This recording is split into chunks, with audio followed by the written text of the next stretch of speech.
So today I'll be talking about social interaction in VR, which I think many of you have been sort of on this journey with me for the past 18 years since I started. Let me see.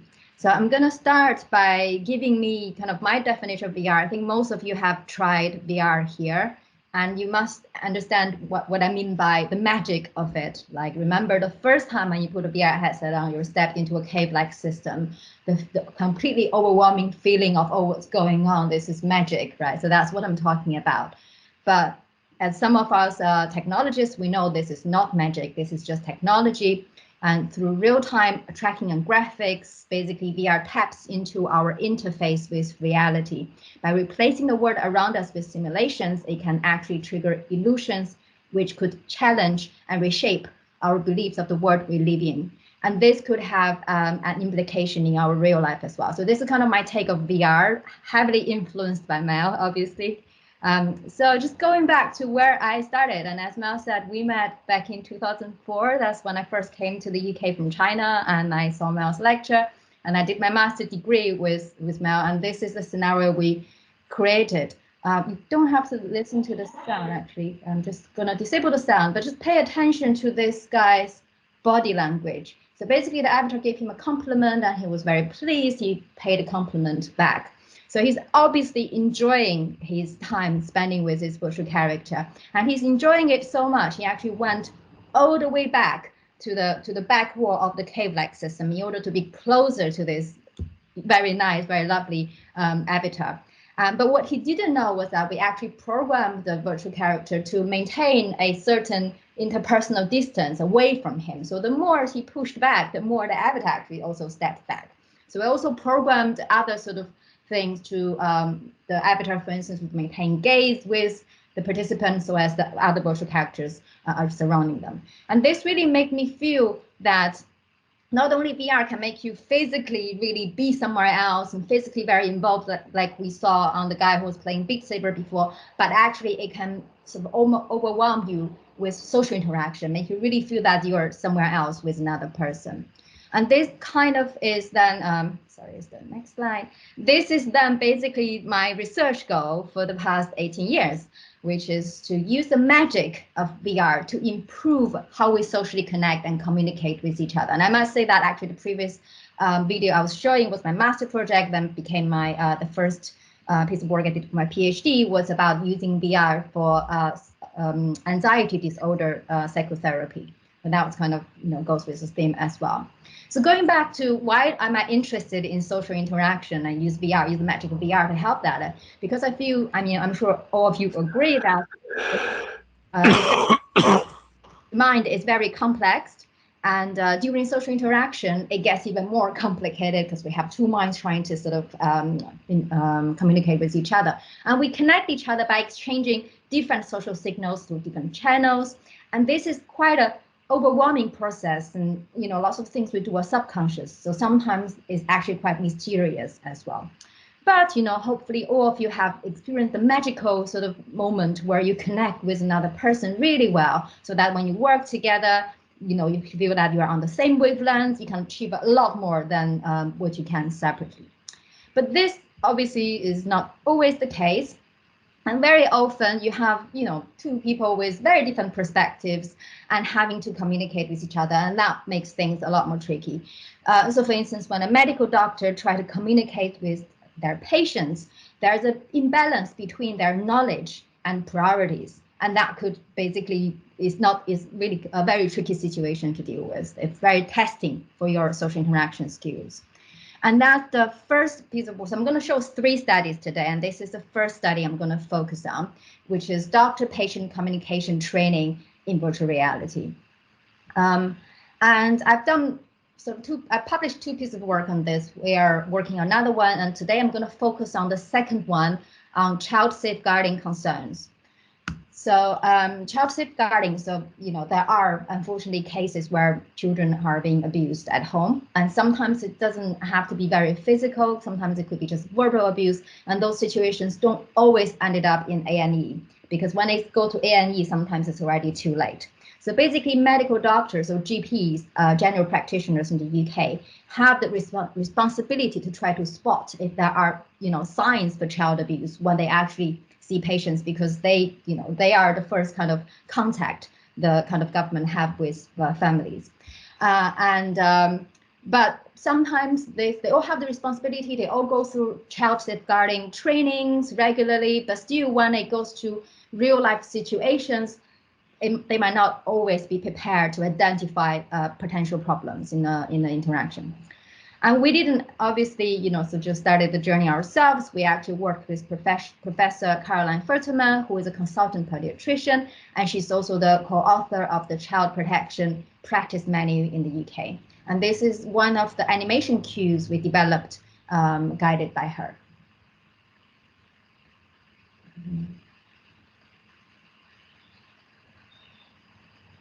He'll be quiet, right, Tom? Tom, sit here. I don't know what's going on in this boy's head. So in this case, the father isn't actually trying to do anything violent towards the child, but the fact that when he gestured towards the child and the child actually ducked his body is actually a sign that the child has been abused at home, and all medical doctors should be trained to be able to spot that. So we had a few of these cues implemented in the scenario, and I'm going to play about a 1-minute video to kind of show you how it worked, and it was conducted in the K-FLEX system at UCL. One option is to have surgery through the chest to replace the valve. I probably should also mention that this is actually set as a consultation between the medical doctor and the father. So the father has to decide between two very tricky heart surgeries, but he said, "Oh, I have no childcare. I have to bring my 6-year-old in. Is that okay?" And the doctor says, "Fine," and that's the background. And one is that's open heart surgery. Exactly. Open me up. Exactly. And the other option is to try and replace the valve through with less invasive, as we call it, so through a catheter into the heart, which because they don't have to cut you open. So that might be a better option. Yeah. That's the leg one, isn't it? Yeah, that's right. I'm worth it for that. I'll do the open heart. Of course, worst that can happen with any procedure like that is that you, worst can happen is you don't survive it, and open heart surgery. That's why it's important. Am I going to die if I go to open heart surgery? I don't think any cardiologist would recommend it if they thought you were definitely going to die at all. If I could I?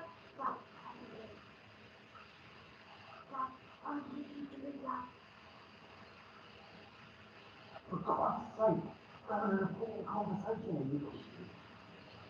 Tom can hold on. Can't. Yeah, I think that's quite enough. Okay, so basically, as you can see, this is actually quite a tricky situation for the medical doctor to deal with, both in terms of the cognitive load, because it is quite a complex two procedures they have to explain to the patient, and that's not something they're very familiar with. They do have to do it, but quite rarely this is the kind of situation they have to do with their patients. And secondly, this is quite emotionally loaded as well, in a sense that the father has to decide between an open heart surgery and a simpler one, which might actually they have to repeat more often. So, but open heart surgery does have the risk that he might not make it. So it's quite emotionally loaded in that sense as well. So what we're trying to do is that after going through a consultation like this, where the doctor is really kind of cognitive loaded, but there are really obvious signs that the child has been abused, will the doctor then have the capacity to actually spot that and actually type that in the notes? One thing is to identify something, another one is to actually be able to take action. So when they're cognitively loaded, do they have the capacity to do that, is what we're trying to find. So our measure in this case is note. It's basically the note they're taking. So after the father lives with the child, as all medical doctors do in the UK, they have to type up what are the findings of the consultation, right? And because they have all been trained in child protection, they should know that, okay, there's a child in the room and there are signs of child protection issues, and I suggest the following steps should be taken in addition to their medical notes to what they think about the procedure of the father should be taking. So we had about 63 participants, and then we have this 63 notes from the medical doctors, and then we give them to 10 independent raters to rate each notes. So each one of the 10 raters will see 063 and give it a mark. Right, so that's so basically we then use this score as our dependent variable note, and then we basically see if the doctor's experience has impact on that, and the stress level and their personality. And what we found is we didn't see any evidence that how experienced the doctor has any impact on the notes, which is a bit surprising, but I think it's really to do with, you know, their ability in, so basically experience in this case didn't really come up as significant. It's more to do with how they deal with the situation based on their personality and stress. So we found that there is a negative correlation between the quality of their note and perceived stress scale. So here the y-axis is the quality of their note. So if the mark is higher, it means that they have, you know, wrote down about the child in the room, and there are signs that there are certain actions has to be taken, so they're good notes. And then when they receive mark that's very low as 0, is there are actually medical doctors who didn't even mention that there is a child in the room, right? So which is really surprising. But the interesting thing is that there is a negative correlation, which means that the more stressed the medical doctor was, the less of the quality of their notes, which is kind of what we predicted. And it's probably good advice to give to the NHS or any government, like, don't make your medical doctor too stressed, because otherwise they make mistakes, right? And this is the kind of thing which will be really difficult to actually run in a real life sort of consultation or with real actors. You know, how do you get the child actors to actually be in the room is really tricky, but with VR you can actually try it. And we also found some evidence that medical doctors who are more agreeable, more extroverted, less neurotic, are better at taking the notes as well. So again, some really interesting findings that otherwise would be difficult without VR. And some comments. So medical doctor thinks they're impressed. They evoked a sense of discomfort within me, which is difficult to do in an artificial setting, and definitely has the potential as a training tool, particularly with regards to difficult consultation, written bad news. And VR can have a role in easing med students into training consultation skills, perhaps without being observed, but as a private tool to carry out consultation and then watch yourself back and observe. Then could progress to actors with a little more confidence. So yeah, I have to point out in this situation, we actually used VZ of odds. So it's not completely automatic. We actually had someone in the room to actually go through the scenario. So this person has to be trained at least a day to be able to press the button, trigger the appropriate responses. But you know, it's something that we still need the experimenter to go through. Yeah, so that was the. But obviously, future work is to try to replace the experimenter with, you know, automatic algorithm to trigger responses, and that's something we're hoping to do in the near future. And going back to this diagram, where when I was talking about social interaction, you know, there are situations when communication is not very smooth, you know, when they have different knowledge and priorities. In that case, the medical doctor has, you know, wanted to explain to the patient different options, but at the same time had the responsibility to identify child safeguarding issues, and so some of them actually fail to do so. But there are also other cases. Sometimes, you know, someone can have defective interface in social interaction, for instance, social anxiety or autism. And for them, social interaction can be really hard and very problematic. And so the second study I want to show is that we actually have been also using VR as a way to help with those situations as well. So the second study I'm going to show is that we work with social neuroscientists to conduct research to understand autism. So I'm going to do a little experiment with everybody now. So if you can just like hold your hand exactly like what you see. And as soon as you see the next image, just copy the image. Okay, let's try to do that again. So I'm going to go back and then copy it. Okay, so hopefully we can all do it very quickly. It's a fairly easy task, right? But if I now to tell you to hold your hand like this, but this time you do the same. You open your arm, you open your hand as soon as you see this. Okay, let's try to do that. So you open your arm, but this time you see a slightly different image. Okay, so hopefully you can still do it fairly quickly, but not as quickly as the first situation. It's because the first situation is a congruent situation where you're just exactly copying what you see, where the second one is an incongruent condition where you are copying the timing, but not exactly the motor image you're seeing. And that should make the task a little trickier. And that this actually has been tested over and over again. It was first proposed by Hayes in 2004, but has been tested over and over again that in the incongruent condition, our reaction time is bigger. So it takes longer for us to copy that. And that is actually something we all have. It's called automatic imitation. And is actually, defined by Park and Cartwright as the unbearable automaticity of being, underpins a lot of the social interaction, kind of subconscious action we actually conduct in real life. And it's really, really interesting. And was also and so this is called mimicry, and is kind of implicit automatic copying of detailed kinematic features of an observed action rather than just the action goal.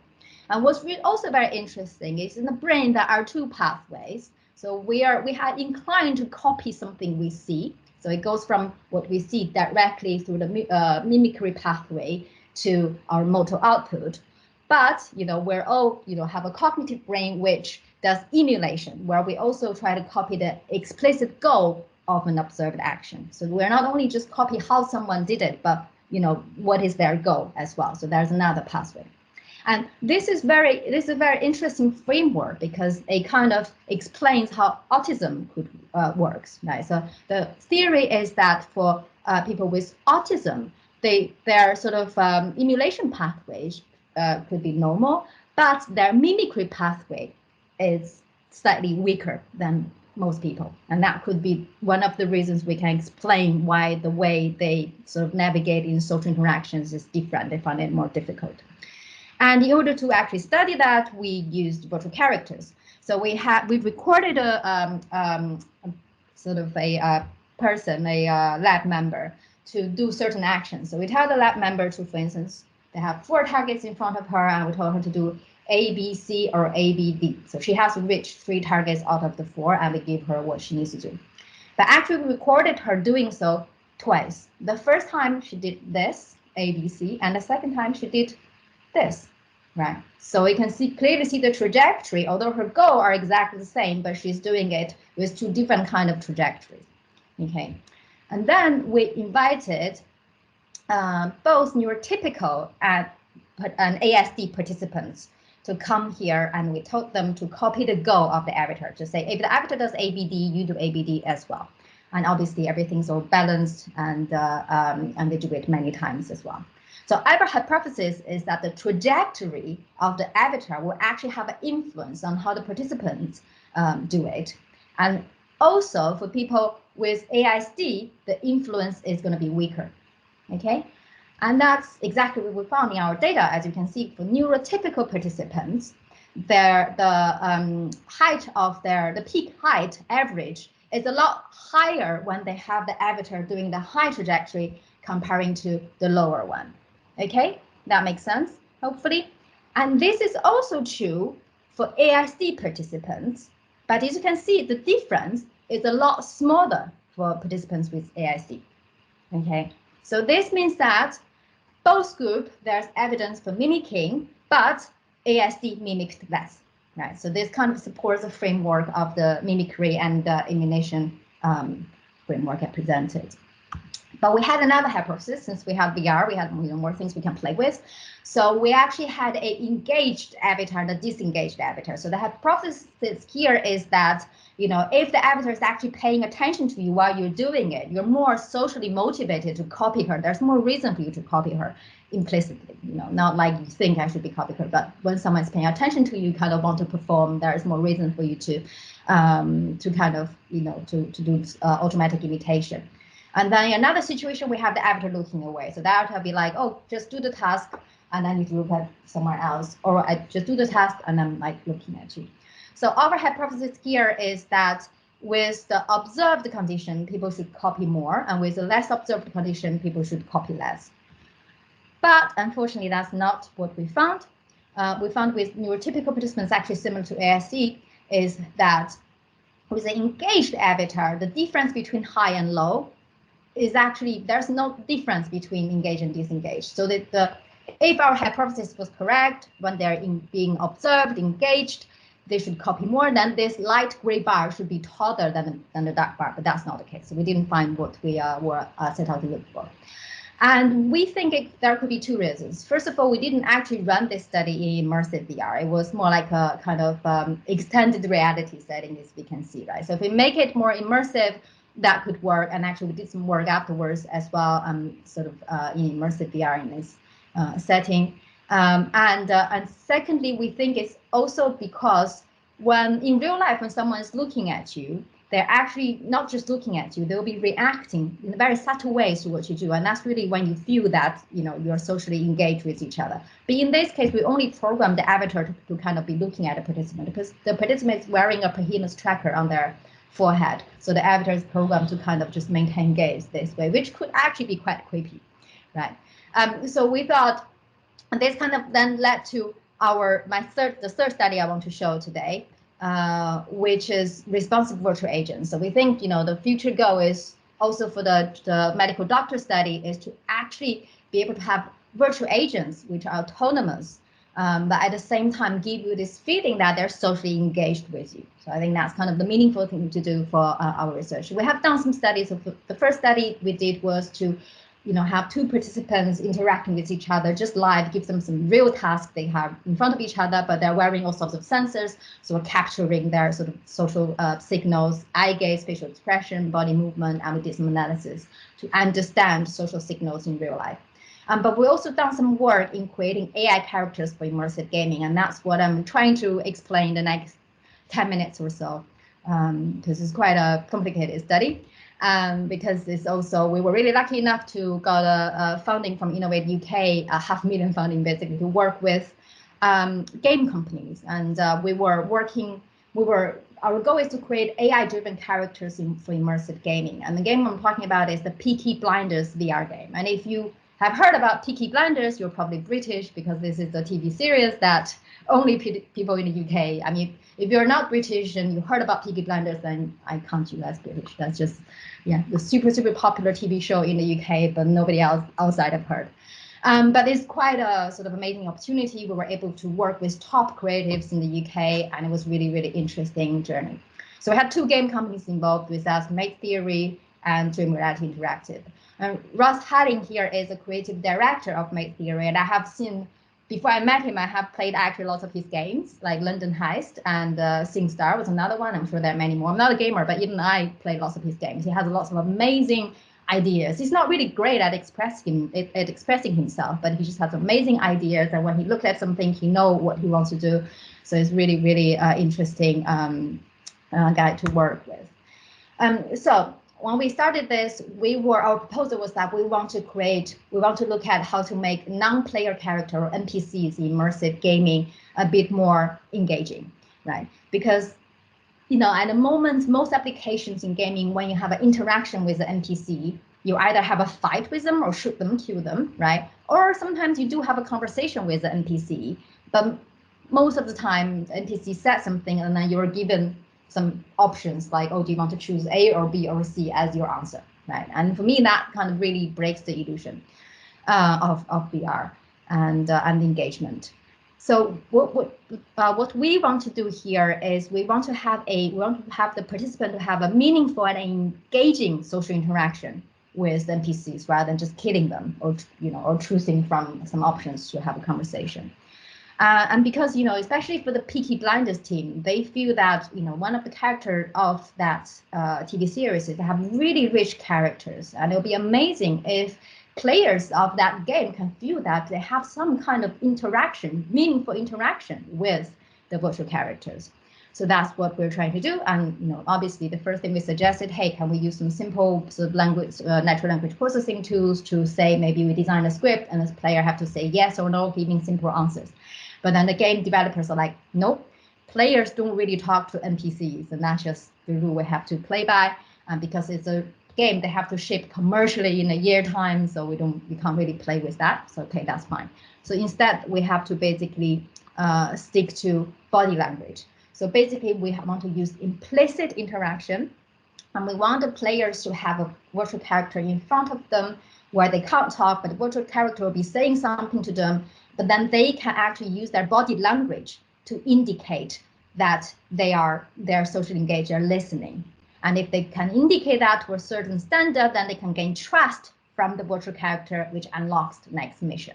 So that's kind of the game design. And the reason why we designed it this way is also because, you know, we have to have something that even if it doesn't work, is kind of okay, right? So that's something we came up with. So basically the goal is to use body language captured by VR to gain trust from a virtual agent. Okay, and then we worked with script writers, professional script writers who write this monologue. I'm not going to play the whole thing. I'm going to just play kind of two sections of it. But I want you to pay attention to the left-hand side corner. You're going to see a participant. I want you to pay attention to whether do you think this participant is engaged, is listening to the conversation or not. Doing the little things. But she never told me off. Instead, she'd pat the grass and we'd sit snuggled up, waiting quietly for the birds to resettle. They always did. And then she'd say, "See, no harm done." And she was always right. Their darting black eyes as they tweeted unknowable messages to guess what? Okay, and then doing the little things. So the first one, and then the second participant, again, the same thing. Do you think they would have found a new home? No, they're like me. Still looking for somewhere else to call home. I often imagine them happy in some other park, but the image doesn't come naturally to my mind, so it can't be true. I feel sorry for the finches, don't you? He didn't seem to care about us much. I used to think I could make him if I loved him enough for both of us. But guess what? It didn't work. It didn't change a thing yet.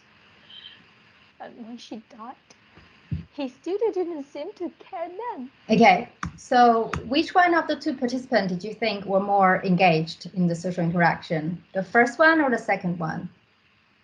You can just gesture, yes. So I think in this case, we kind of all agree is the second one. But if I tell you now how to program a computer algorithm to actually sort of pick up social engagement, it's going to be really, really tricky, if possible at all. Because our judgment of social engagement actually based on really complex behavior, and sometimes our judgment is quite subtle and subconscious. And also we might have different judgment in the same situation. We might not always agree with each other. In this case, it's quite a clear-cut situation, but there are lots of cases we might not agree with each other. And in this case, we don't want to be the one define what is the actually sort of social engagement behavior. We don't want to be the computer scientist who writes a set of rules which sort of then use AI to detect anything. We want Russ, the creative director, to be the one almost like inside VR, and every time someone played a game, we want him to look at it and make the judgment, but obviously that's not possible, right? So what we did here is that we recorded a participant to go through the scenario, and then we play back the everything we captured inside VR, right? Because the reason we did so is because if we see this interaction in real life, we're able to actually pick up things that we're not collecting with the machine, and then it's not fair to then use machine learning algorithm to kind of to guess. So basically, we're having access to information the computer algorithm doesn't have access to, and we don't think that will help the machine learning algorithm. So in this case, the creative director, when they make the judgment, they have the same information as the machine learning algorithm will have. So he will label the data looking at this as engaged or not, right? And then we'll train our model that way, and then our model will then become a mini Russ or mini creative director and able to actually make the judgment. So just a quick kind of run through how this works. So we had a participant going through, interacting with a virtual character, and then we are collecting the head and two hands, 6 degrees of freedom data, and then we label the data. Going through it, label the data, press plus or minus when the creative director think is engaged or not, and then we train our machine learning model that way, so that when we have new data, the machine learning model will be able to make predictions that's hopefully very similar to how the creative director would do. Okay, does that explain? Hopefully it's clear enough. And then use this information, hopefully we can then update the behavior of the virtual character in real time as well, right? So we didn't actually in our study update the behavior of the virtual characters because we were just doing data collection and training the machine learning model. But the idea is, for instance, if we say, okay, if the engagement level is above a certain threshold at the end of the scenario, then the virtual character can reveal a secret. So you unlock the next mission. Otherwise, you fail the mission. And also, I have to say, in this case, the idea was to get Russ to go through labeling all the data, but they were at the deadline of the Doctor Who VR development delivery, so Russ couldn't do it. So we had our PhD student who were working on this project labeling data herself. In the case, the machine learning model was kind of a mini Christina rather than a mini Russ, but hopefully the principle is still sound. And I also have another video I'm going to play, which will explain this study again. It's a 2-minute video. We can understand how humans interact with each other and can say, from their body language, whether they are socially engaged or not. In virtual reality settings, this helps maintain plausibility illusion, but it's difficult to implement, as our judgments are subconscious, so we cannot come up with a set of explicit rules. In this work, we collaborated with 2 game studios and developed an immersive machine learning pipeline for detecting these kinds of human-defined social attitudes in VR games. First, volunteers took part in a social interaction with a virtual character. Next, an expert annotated the social interaction in the same immersive medium. This data was then used to train a machine learning model. We considered different model configurations, out of which the one that is pre-trained and with a temporal memory performed the best. In terms of input data, we trained it on raw features, such as head position, as well as psychologically based features, such as the distance between the user and the character. The model using the raw features could not generalize to different virtual character positions, whilst derived data performed with 83% accuracy. This work contributes to the field of socially responsive virtual characters, offering a design by example tool for immersive machine learning, to detect abstract social attitudes in VR social interactions, and allowing future VR games to be more engaging, immersive, and inclusive. Okay, so yeah, so the goal was really to, try to make gaming something that can be interesting for everyone rather than just the ones who want to go and shoot people. And that's what we did with the game company. And this tool can be generalized. So this is the pipeline, machine learning pipeline we have designed. And hopefully this could be generalized to cover other social attitudes such as sympathy, affection, or aggression. So in this case, instead of labeling whether the user is engaged or not, you have to label whether they're aggressive or not, for example. And yeah, so that's kind of the study I wanted to present. Just maybe the last couple of minutes on kind of currently what we've been working on and kind of what is the future of VR. So obviously, I think I'm gonna. That was like the end of 2020 when we were. When there was a full lockdown in the UK, we were actually having fun and seeing karaoke in social VR. And I'm sure, all of you are VR researchers, you probably have tried it. So I think there's lots of sort of research we can do in this area, and that's definitely something we're looking at. And additionally, we're also looking at integrating facial expression into VR, especially with the Vive Pro Eye headset with the lip tracker. You can do that, and that will also make the kind of social VR situation I showed you earlier a lot more realistic, a lot more expressive. And and I think actually VR also has a big impact on defining our interaction with the digital world. I'm sure many of you have thought about this as well. So this is kind of an image of a title, How Computers See Us Now. It was published in 2004, but actually for most people, this is the same. We use our fingers to click likes. We have eye to look at our screen. We have ears to listen. And that's basically an abstraction of, how we are represented, our interface with the digital world. But I think VR is an opportunity for us to really go back to how we interact with real life, to sort of who we are as humans, to really use the full capacity of our body and our kind of ability to connect with other people and the world. And that's definitely, how I see the future of the VR will be. So yeah, big thank you to everybody in my lab. I think we are about 10 people now and growing. So I'm running this lab together with Professor Marco Gilles, and we have amazing PhD students and research fellows. And we do also enjoy meeting each other in real life. I will also run a master degree this year with 40 students on XR with us. And these are some of our collaborators. Okay, and that's all I have to say, exactly 35 minutes. So yeah, leaving some time for questions. Thank you, Sylvia. Very good, very interesting. Thank you for the great presentation. I would like to ask participants, do you have any specific questions for Sylvia?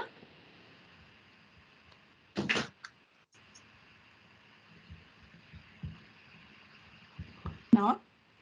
I think it was very, very clear. I think Mel has a question. Just about the machine learning training. Yeah. How long does it take typically to get the results from the machine learning training in the last examples? The actual running of the training algorithm, I don't, because the student did it in a few months' time. So I think we did a data collection over the summer, and I think around September, October, she was trying different things. So probably a few months. Yeah. But now we have the pipeline working. I don't think computationally is that difficult to do. So it's probably, if they have access to good machines, it's probably a matter of days. Yeah. And also, okay. I think another reason, in this case it's fine, because also we have really limited data, right? We decided to just use the sort of 3 trackers, and that's all the data we have, and we're using derived data, as you can see. So it's not really a lot of data we're throwing into the machine learning algorithm. And I think we're also looking, we're probably looking at about 20 participants, and each participant with about 10 minutes of data. Yeah, so it's not a lot of data. But you're right, that's one of the problems we had. It's not something we can get immediately. Thanks. Thanks also for the really, really great talk. Thank you, Mel. You're always so encouraging. Can I ask a question regarding the types of data that you use for this machine learning? Yeah. Would it be logical to use the field of view as one of the data, as there's almost like a monologue by the virtual character? If the person is actually looking around, could it be accepted as distracted? Could that be kind of like an indicator of how engaged he or she is in the scenario? Yeah, exactly. So we don't want to kind of define it too much, but we did through the gaze data. Well, in that case, the sort of head ray. So I think we use the raw feature, which is kind of, obviously the orientation of where you're looking at. But also, I think, if I remember correctly, we use the angle of the virtual character and where am I looking at, right? So if the character is standing here and there's the angle, and we sort of input that as one of the features we throw to the machine. Thank you. I think Anatol has a question too. Yes, thank you for the very nice talk. I had it's maybe a complicated question, but it's a question that we are wondering ourselves in GuestXR. I hope you can hear me well. Yeah. It's according to you, what are the main ethical risk and major aspects in this in your work on social interactions and using machine learning for supporting social interactions? It might be a complicated question. It is a very complicated question. I can talk about it for days, but I think the simple one. So I just went to this meeting. I've been to lots of metaverse meetings now, and I feel that companies are doing it, right? No matter, there are lots of ethical considerations, but companies are racing. So this is now a race between research people, where we do studies. We have our ethical committee, and we don't have, we don't have money as our goal to make money out of our participants. So I think there are lots of ethical implications, but the answer to it is we need to be on top of it, because otherwise the companies will do it, and we need to get there before them. And all the, I used to show this slide, there was apparently, so there are lots of companies now using VR for training, for soft skill training.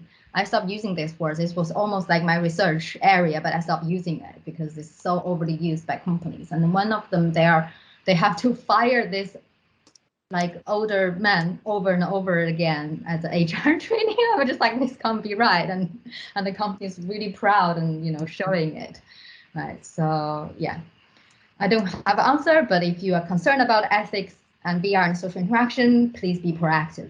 Is my answer. Yeah. Thank you. Are there more questions? No? Okay. Then thank you, Sylvia. Thanks a lot for the presentation today.